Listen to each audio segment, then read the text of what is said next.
آخرت کی فکر۔ بسم اللہ الرحمن الرحیم۔ السلام علیکم ورحمۃ اللہ وبرکاتہ۔ خیمہ جس کے گرد فوج، علماء، حکیم اور حسینائے سب آئے، مگر موت کو کوئی نہ روک سکا۔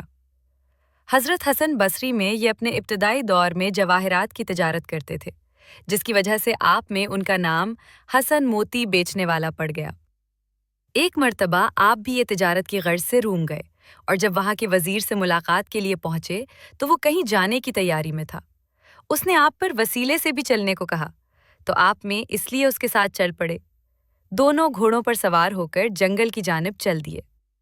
جنگل میں پہنچ کر آپ مچھی ہے نے دیکھا کہ وہاں ایک شاندار خیمہ نصب ہے، جس کے چاروں طرف مسلح فوجی طواف کر کے واپس جا رہے ہیں۔ فوجیوں کے بعد علماء اور باحشمت لوگ وہاں پہنچے اور خیمہ کے قریب کچھ کہہ کر رخصت ہو گئے۔ ان کے بعد حکماء اور منشی وغیرہ پہنچے اور وہ بھی کچھ کہہ کر چل دیے۔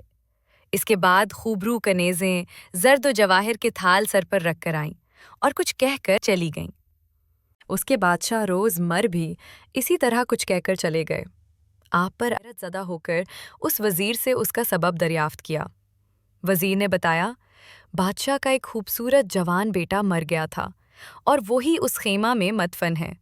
چنانچہ ہر سال یہاں تمام لوگ آتے ہیں۔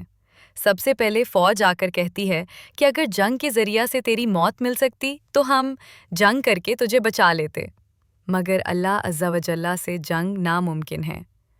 اس کے بعد حکماء آ کر کہتے ہیں کہ اگر عقل و حکمت سے موت کو روکا جا سکتا تو ہم یقیناً روک لیتے۔ پھر علماء و مشائخ آ کر کہتے ہیں کہ اگر دعاؤں سے موت کو ٹالا جا سکتا تو ہم ٹال دیتے۔ پھر حسین کنیز میں آ کر کہتی ہیں کہ اگر حسن و جمال سے موت کو ٹالا جا سکتا تو ہم اس کو ٹال دیتے۔ پھر بادشاہ اور وزراء آ کر کہتے ہیں، ہم نے حکماء و اطباء کے ذریعہ بہت کوشش کی، لیکن تقدیر الہی کو کون مٹا سکتا ہے، اور اب آئندہ سال تک کے لیے تجھ پر ہمارے اسلام ہو۔ نہیں کہہ کر سب واپس چلے جاتے ہیں۔ حضرت حسن بصری فرماتے ہیں کہ اس واقعہ کو سن کر میں نے قسم کھائی کہ زندگی بھر نہ ہنسوں گا۔ پھر آپ صلی اللہ علیہ وسلم نے دنیا سے بیزار ہو کر فکر آخرت میں گوشہ نشینی اختیار کر لی۔